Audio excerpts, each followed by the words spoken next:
السلام علیکم ورحمۃ اللہ وبرکاتہ۔ انعام القرآن ٹرسٹ پاکستان بھر میں تعلیم قرآن عام کرنے کے لیے قرآن پاک سے متعلق ہر قسم کی چیز مفت فراہم کر رہا ہے۔ اللہ پاک قبول و منظور فرمائے، آمین ثم آمین۔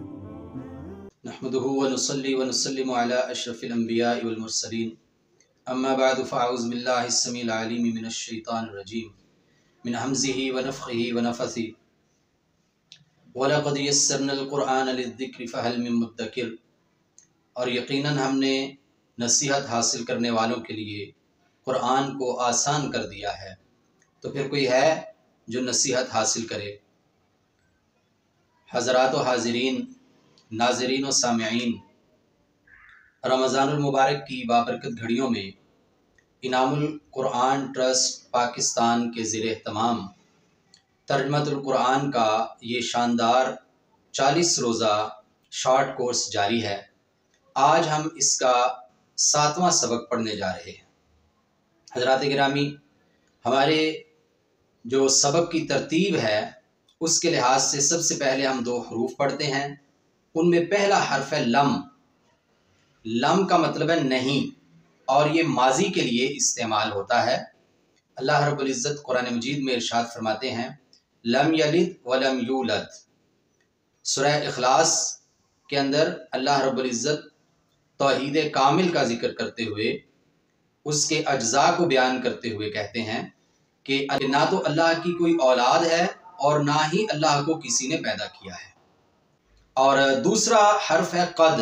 یہ حرف کبھی قد اور کبھی لقد، لام اور قد یہ ملا کے بھی قرآن مجید میں استعمال ہوا ہے۔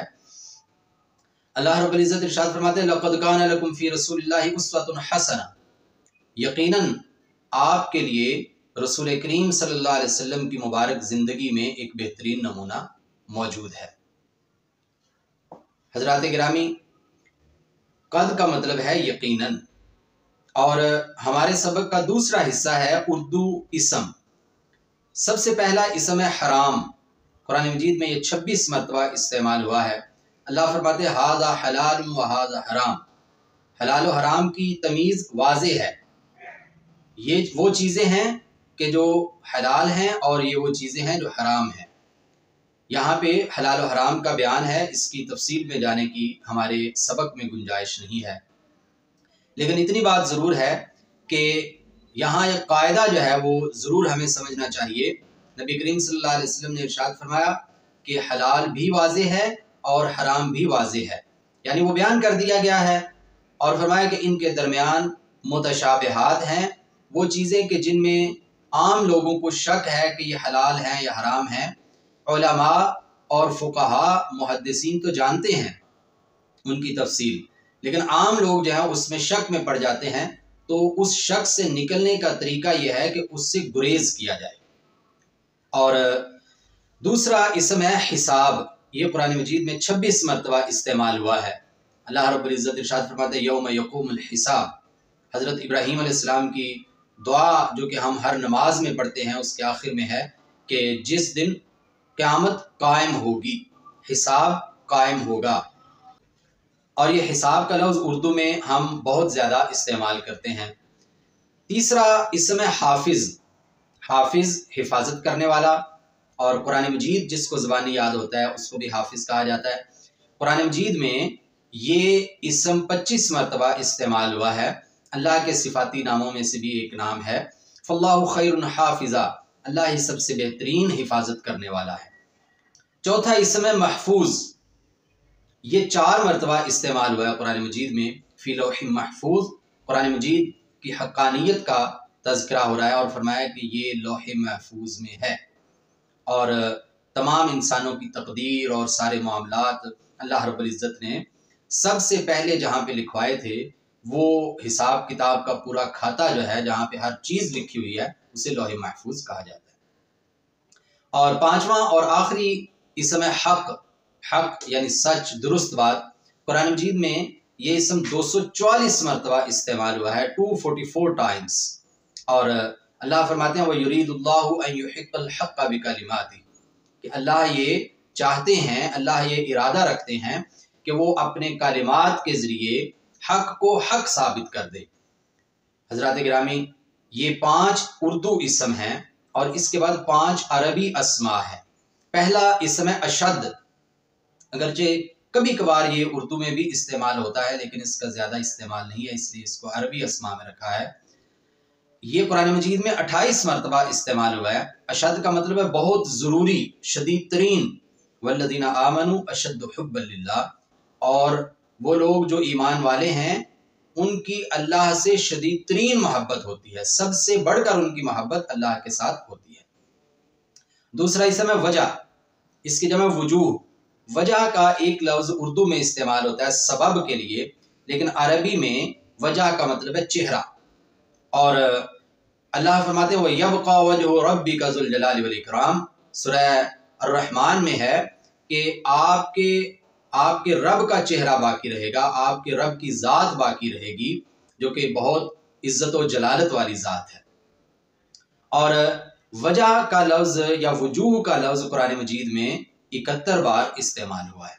اور تیسرا عربی اسم ہے ویل، یہ 40 مرتبہ قرآن مجید میں آیا ہے۔ جہنم کی ایک وادی کا نام بھی ہے ویل، ویل کا مطلب ویسے ہلاکت ہے۔ فرمایا ویل للمطففین، کہ وہ لوگ جو حساب کتاب میں گڑبڑ کرتے ہیں ان کے لیے ہلاکت ہے۔ ویل لکل ہمزۃ لمزہ، ہر وہ شخص جو کہ پیسوں کو جوڑ جوڑ کے رکھتا ہے، ان کا حساب کرتا رہتا ہے، کنجوسی اختیار کرتا ہے، اس میں سے یتیموں، غریبوں، مسکینوں کے جو حق ہیں اس پہ وہ ادا نہیں کرتا، اور وراثت میں خیانت کر کے یا کسی طریقے سے کرپشن کے پیسے اس نے جمع کیے ہوئے ہیں، یا اس میں سے وہ زکوٰۃ ادا نہیں کرتا، تو ایسا شخص جو ہے اس کے بارے میں فرمایا کہ اس کے لیے ہلاکت ہے۔ اور چوتھا لفظ ہے بینہ، اور اس کی جمع بینات، یہ اسم قرآن مجید میں 55 مرتبہ استعمال ہوا ہے۔ فرمایا لما جاءنی البینات، کہ جب میرے پاس واضح دلائل آ گئے۔ یہ انبیاء کرام علیہ السلام کی زبانی کئی دفعہ قرآن مجید میں یہ یا اس سے ملتے جلتے الفاظ ہمیں ملتے ہیں کہ وہ یہ فرماتے تھے کہ میرے پاس جب اللہ کے روشن دلائل آ گئے ہیں تو پھر میں اس حق سے بھلا کیسے پیچھے ہٹ سکتا ہوں۔ اور بینات کا مطلب ہے روشن دلائل، واضح دلائل۔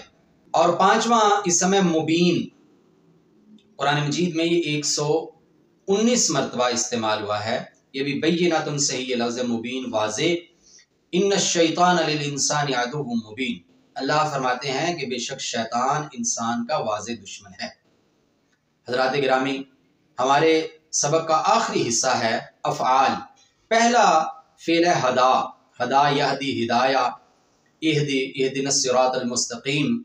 اللہ فرماتے ہیں کہ آپ ہر سورہ فاتحہ کے اندر، ہم ہر نماز کی ہر رکعت کے اندر یہ دعا کرتے ہیں کہ اللہ ہمیں سیدھا راستہ دکھا، ہمیں صراط مستقیم کی ہدایت عطا فرما۔ اور اللہ ایک اور جگہ فرماتے ہیں واللہ یہدی من یشاء الی صراط مستقیم، اللہ جسے چاہتے ہیں اسے صراط مستقیم کی ہدایت عطا فرماتے ہیں۔ ہدا لفظ یہ فعل جو ہے قرآن مجید میں 144 مرتبہ استعمال ہوا ہے۔ اور دوسرا فعل ہے ضلہ، یہ 191 مرتبہ قرآن مجید میں استعمال ہوا ہے۔ اللہ فرماتے ہیں کہ فقد ضل سواء السبیل، یہ جملہ بہت دفعہ اس سے ملتے جلتے جملے کفار کا جب تذکرہ ہوتا ہے، کسی خاص ایک کافر کا یا زیادہ کفار کا، تو اللہ رب العزت وہاں پہ اس طرح کے جملے استعمال فرماتے ہیں کہ یقیناً وہ سیدھے راستے سے گمراہ ہو گئے۔ اور تیسرا فعل ہے صدہ، یہ سواد اور دال کے اوپر شد ہے۔ صدہ قرآن مجید میں یہ 42 مرتبہ استعمال ہوا ہے۔ فرمایا الذین یصدون عن سبیل اللہ، مشرکین کا، کفار کا تذکرہ ہو رہا ہے کہ یہ وہ لوگ ہیں کہ جو اللہ کے راستے سے روکتے ہیں اور زمین میں فساد کا ارادہ رکھتے ہیں۔ یصدون کا مطلب ہے روکتے ہیں۔ اور چوتھا فعل ہے امرا، 248 مرتبہ یہ فعل امرا یا امرو، مرو، مر اور امر، یہ جو فعل ہے یہ 248 مرتبہ قرآن مجید میں استعمال ہوا ہے۔